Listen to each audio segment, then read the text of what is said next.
nakakabiglang insidente ang naganap ng inatake sa puso si Lizato Nasmag, ang asawa ni Pangulong Puting Jr. matapos masaksihan ang umano'y pag-aresto sa kanyang asawa.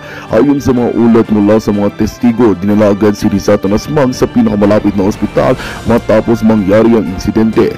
Hanggang sa ngayon, hindi pa malinaw ang kalagayan ng unang ginang. Samantala, maraming Pilipino ang nagulat sa kawalan ng sapat na ulat tungkol sa nangyari mula sa mga pangunahing media outlets.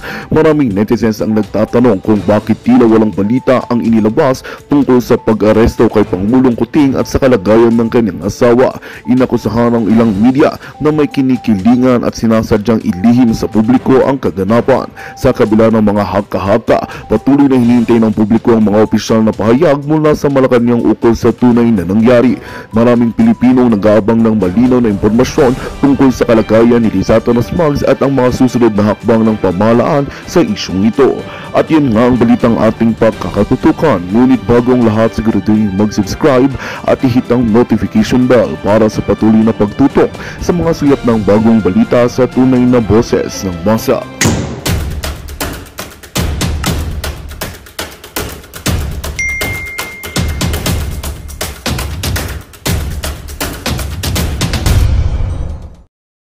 Suhulan siya. Pero mismo yung witness na nila, hindi pa masabi ng direkta na siya ay sinuhulan. Thank you very much, Elijah TV, sa Hong Kong. 25 Hong Kong dollars. Nakakahiya talaga. Papakita ko sa inyo, yung mga napapahiya, yung mga yan, papakita natin talaga yan. Okay, pag-usapan din po natin, sabi po ni Raulo Manuel, ano raw po, parang bulak-bulera. Pwede raw ikumpara sa nagbubulakbol itong si BP Sara. Hindi pala. Mas malala pa sa estudyanteng nagbubulakbol. Hindi, no? Ano ba kayo, teacher? Pag-uusapan din po natin, ito po, yun nga po, nalulungkot daw sila. Itong si Sia Adjong, no? Selective daw si BP Sara. Ang feeling niya talagang na ano sila. Ano ba sinabi? Feeling nila ay nasaktan talaga sila dahil sa pag-isnab, no, ni BP Sara sa kanilang mga kung hindi ba naman kayo tinuturing ninyo si BP Sara na ayaw nyo ibigay yung yung paggalang kay BP Sara, tinuturing nyo siya na yes or no lang ang sasagot mo.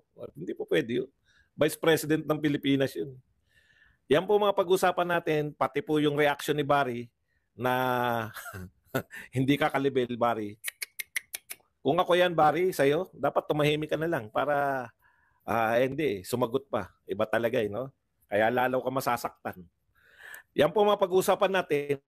Kumbaga, ito po reaction, no, ng mga tao na to. Tsaka reaction din natin sa naganap kasi nanood lang tayo kay BP Sara kagabi, kahapon. Pero bago yan, kung bago ka pa lang dito sa ating channel, mag-subscribe ka na. Dahil ito lang ang tayong channel na may kinikilingan, may pinapanigan, una sa balita, huli sa impormasyon, kaya ano pang hinihintay nyo? Pindot na, okay. As usual, no? Ito po, papakita lang natin sa inyo, saglit lang naman to. Gusto ko tong mga ganito eh. Si Gerber po to, Gerber Luistro. At saka yung kanilang bagong star witness, si Lola Mercado. Yan, pakinggan natin ha. Ang tagpo po na to, alam nyo naman, pinipidan nila, yes or no lang ang isasagot, di ba? Pero ang question, witness na si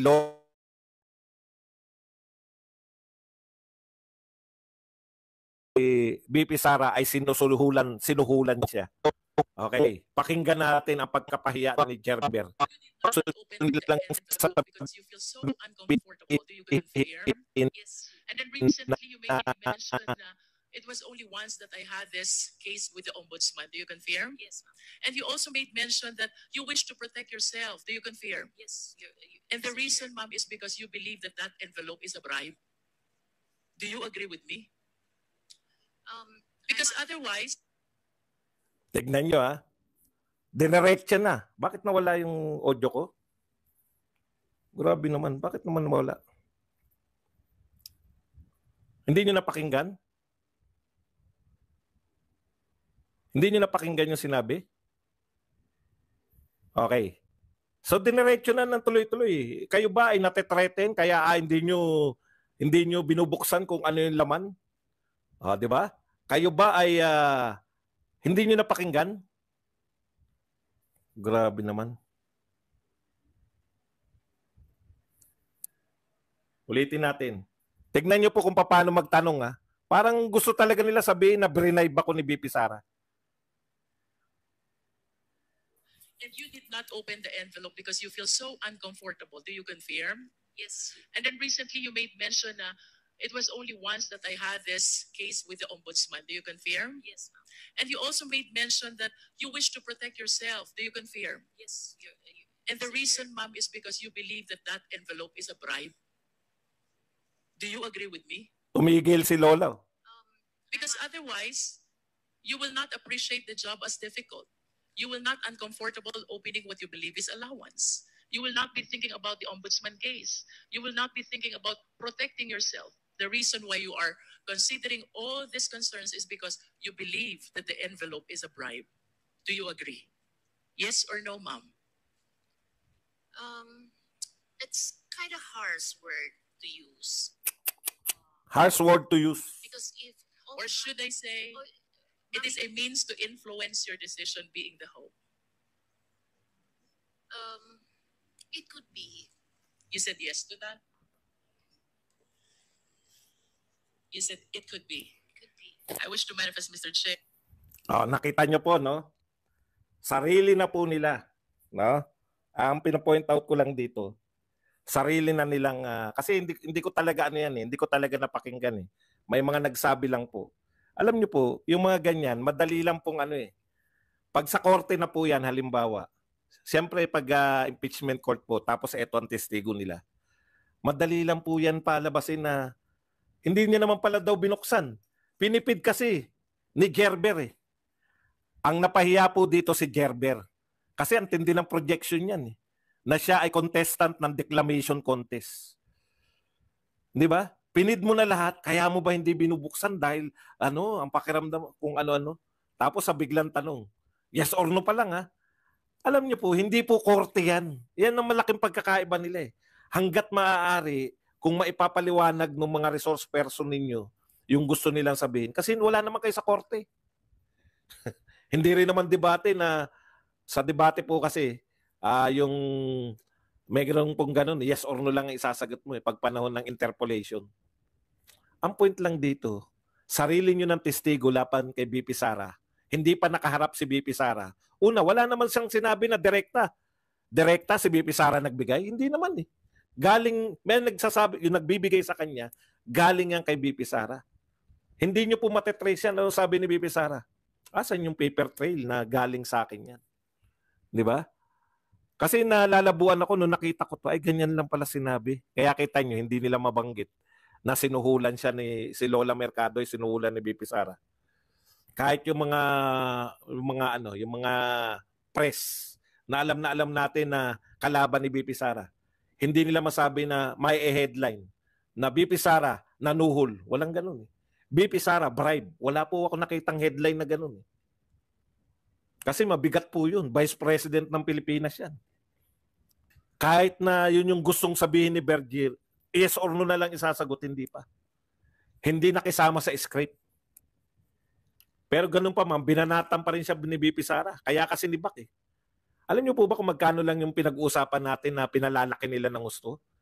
450,000 lang. Ni wala pa pong kalahating milyon. Wala pa pong kalahating milyon. Bilyon-bilyon ang mga pinag-uusapan nating nawawalang pondo. Ang binibintang kay BP Sara, wala pa pong kalahating milyon. Grabe, no? Hirap na hirap. Tama sa BP Sara. Hirap na hirap itong mga tao na to na maghagilap ng ikakaso nila kay BP Sara. Wala talaga eh. Wala talaga silang mapiga. Mamaya pupunta po tayo ron sa kanilang chairman, si Chairman Chua. Sa interview niya naman dito sa mga dyaryo-dyaryo, sa balita sa dyaryo. Kasi napakasimple po. Lahat po ng mga kinasuhan na impeachment, kahit po yung mga hindi nakapasa, meron binibintang. Basic po yun. Ano ang binibintang ninyo kay BP Sara? Eto nga, hindi mapagbintangan ni Lola Mercado. Hindi niya masabi na sinuhulan siya. Ang tanging nasasabi niya, tumatanggap siya ng 50,000. Magkano yung kabuuan na yan? 450,000. Kung talagang nang i-impluwensya si BP Sara, anong kumpanya yan? Imbestigahan nyo yung kumpanyang na-impluwensyahan.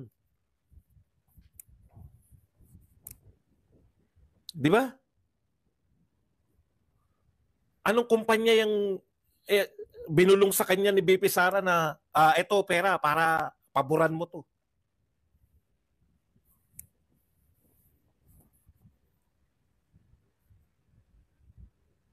Okay.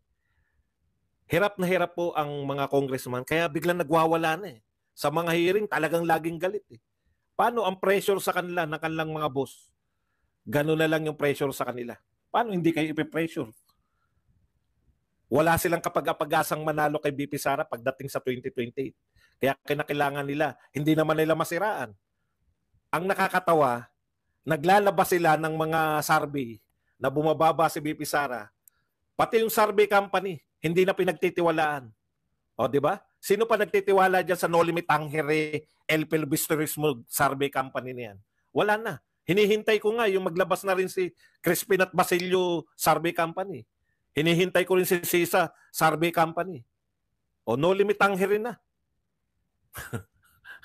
Pati survey No Limit Angere. Pangalan na pangalan pala, hindi mo na pagtitiwalaan. Ugatin mo kung sino yung nagpapasurvey. Manila Bulletin. Bulletin? Diyos ko. O yung isa pa, Octa Arts Dancers. Pag-survey rin nyo na rin yung Weya Dancers, United Motion Dancers, Backstreet Boys Dancers, ha? BIP, Bilma In Person Dancers. Mag-survey na rin para lumabas kayong matataas sa survey.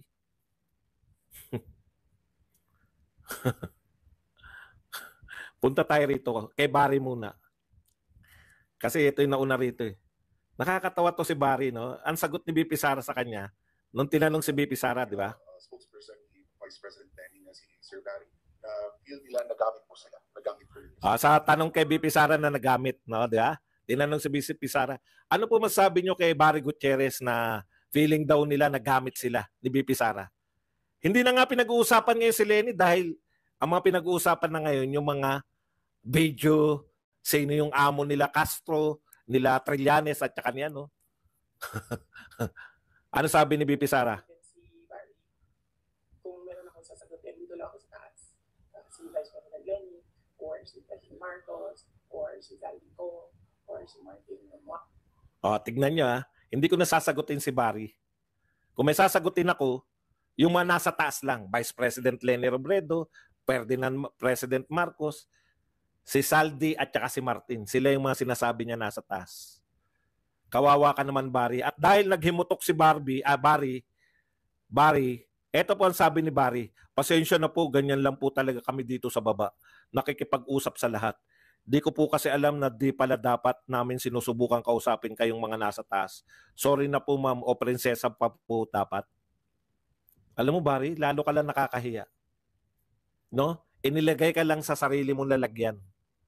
Kung yung amo mo nga hindi nagsasalita laban kay BP Sara. Si Lenny Robredo hindi nagsasalita laban kay BP Sara. Ikaw dakdak ka ng dakdak.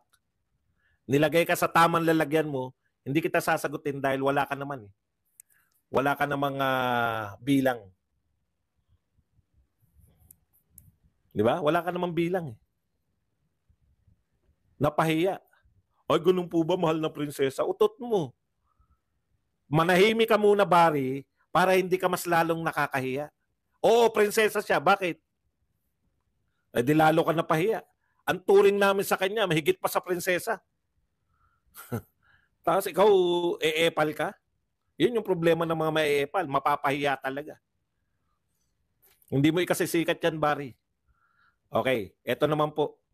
Si Adjong. Alam mo, sakit na sakit si Adjong kasi siya yung sponsor eh.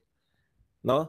Bakit daw hindi na umatin si BP Sara? Parang kayo ang napahiya. Pinagtulungan kayo ni BP Sara. Kayong 300 congressman. Pinagtulungan kayong mag-isa ni BP Sara. Nakakahiya. Hiyang-hiya kayo sa sarili nyo. Napapahiya kayo kasi si BP Sara lang yung may kakayahan na hindi umatin sa inyo pero wala kayong magawa. Pinasan nyo rin yung gusto nyong budget. Umatin at hindi si BP Sara. Magkano yung budget na pinasan nyo? 700 million pa rin. Yan na yung budget na sinabi nyo.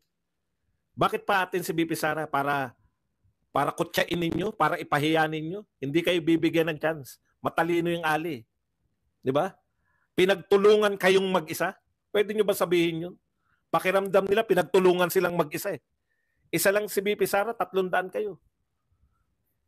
Sabi nga sa inyo, no? Yung mga tradisyon, may praktikalidad yung mga tradisyon. Ngayon, nakita na ninyo yung praktikalidad ng mga tradisyon. Gusto nyong bastusin. Ang Vice President ayaw ninyong igalang. Gusto nyong bastusin, ipamukha sa kanya na kayang-kaya nyong gawin sa kanya yung ginagawa ninyo sa ibang yung mga resource person. Ano nakita nyo? Kayo napahiya. Hindi kayo sanay eh. Hindi kayo sanay na ini-snub. Hindi kayo sanay na yung nilalagay kayo sa tunay nyong kalalagyan. Hindi nyo sana yan naranasan, di ba? Kayo may kagagawan yan eh. Huwag nyo sabihin bastos talaga si BP Sara. Dahil nakailang budget hearing na ba kayo?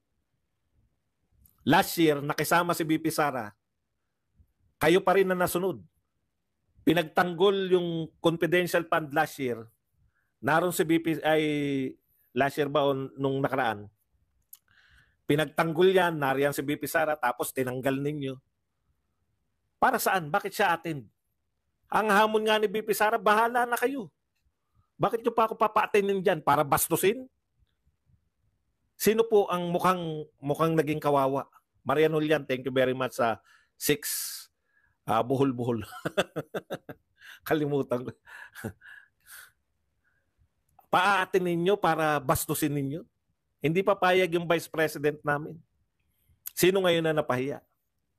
There's reason, no? Bakit may mga tradisyon? Ngayon, nauunawaan nyo yung wisdom ng mga nauna sa inyong mga congressman. Gregory, thank you very much. 2,000.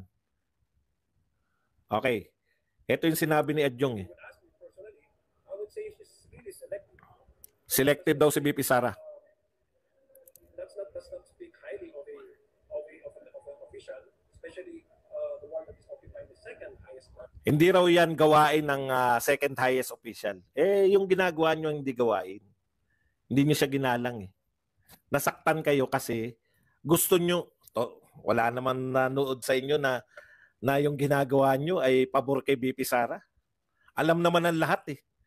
Alam naman ng lahat. Sinabi na ni BP Sara, hindi magmumula sa akin. Naghanap kayo ng ikakaso sa akin sa impeachment, pero hindi yan magmumula sa akin. Kaya siya hindi umatin. Ngayon, pilit niyong pinapatin.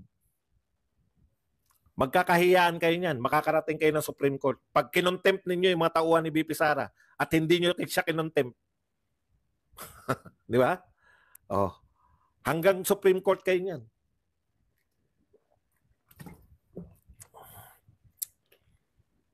Matataplaugan kayo. Okay. Punta tayo rito kay ano. Meron lang po tayo rito ano. Sabi nito, ito lang muna. Yung sinabi ni Manuel. Inisa-isa niya, hindi umaten si BP Sara. Inisa-isa niya yung kung kailan hindi umaten. Kaya ang konklusyon ni Manuel, mas malala pa sa estudyante nagbubulakbol si BP Sara. Pero hindi natatawa si Adjong eh. Nakasimangot pa rin si Adjong. Alam po ninyo, eto sa totoo lang kinukumpara niyo yung estudyante si BP Sara na nagbubulakbol. Ito analogy ko naman. Huwag na tayong lumayo sa DepEd. Yung pamiting ninyo dyan, no? Kung ikukumpara nyo si BP Sara, kasi ganito sinasabi nila eh. Pinapatawag namin ng Vice President, hindi dumadalo. Parang bulakbol na estudyante. Bakit teacher ba kayo? Pag yung teacher yung pwedeng magsabi sa estudyante na siya ay bulakbol, yung mas mataas sa kanya, teacher. Di ba? Okay. Nagpapatawag kayo ng, ito talaga, totohanan to Bigyan natin kayo ng magandang halimbawa. Yung po bang presidente ng Pilipinas, sinasalang nyo yung budget sa Congress? Opo, sinasalang po. Umaattend ba yung presidente ng Pilipinas? Hindi. Hindi rin umaattend. Yung nasasaktan ba kayo pag hindi umaattend yung presidente ng Pilipinas? Hindi po. Hindi sila nasasaktan. In fact, ipinapasa nila kaagad Hindi nila tinatanong yung mga representative kung para saan to, bakit kami confidential fund. May confidential fund din ba yung Office of the President? Meron po. In fact, yung mas mababa pa sa Office of the Vice President, yung department, iba't ibang departamento under ng Office of the President, meron din silang confidential fund. Meron din. Meron din pala. Nanghingi ba yung House of Representatives ng anong tawag diyan? Paano ginastos yung confidential fund ng mga iba't ibang departamento? Hindi nanghingi ang House of Representatives. Sino lang ang hiningan nila sa COA? Vice President lang, ni hindi sila nagpanggap.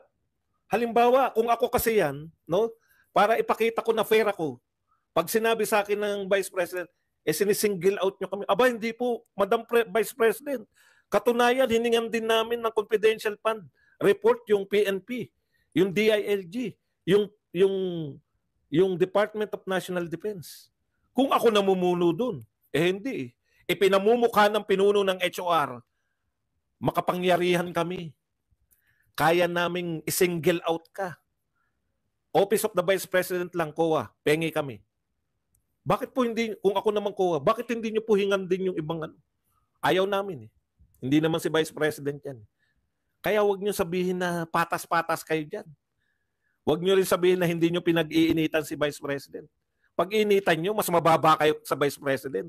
Ipinamumukha lang sa inyo ni BP Sara ngayon kung ano lang kayo. Sa analogy nito na parang nagbubulakbol na estudyante. Mali po yan. Ganito po yan para mas maunawaan nyo. Anong tawag sa pinakamataas sa region sa DepEd? Regional Director ng DepEd. Ikaw, PTA ka. PTA ako ng isang, halimbawa, San Andres Bukid Elementary School. PTA ng Section 1, Grade 6 Section 1. Regional Director ng NCR. Pinadalo ko sa meeting. Para lang maunawaan yung ginawa nila kay BP Sara. Pinadalo ko sa meeting yung Regional Director. Natuwa yung Regional Director. Baka kaiba tong PTA na to. Section 1, Grade 6 Section 1. Pumunta doon out of curiosity siguro. Di ba? Pinakamataas siya sa buong NCR. Pinatawag siya ng San Andres Bukid Elementary School, PTA. Natuwa naman siya. Pagdating doon, imbis, siyempre, ina-expect niya po siya, pa-welcome, may mga sasabitan siya ng mga borloloy, ribbon, pa-picture. Hindi yun. Pinaupo doon at umupo ka dyan, Regional Director. Eto mga problema namin sa'yo. Yes or no lang isasagot mo. Kasasagot ng iba. Yes or no lang. Puta, nagulat yung Regional Director eh. Magandang balita ang hatid namin sa inyo ngayong araw. Sa pagtatapos ng aming balitaan, nagbigay kami ng mga mahalagang impormasyon. Maraming salamat sa pagtutok at pagsuporta sa aming programa. Huwag kalimutang manatili sa mga susunod na araw para sa mga bagong balita at mga kwento na dapat nating abangan. Mula sa Boses ng Masa, magandang araw, Pilipinas!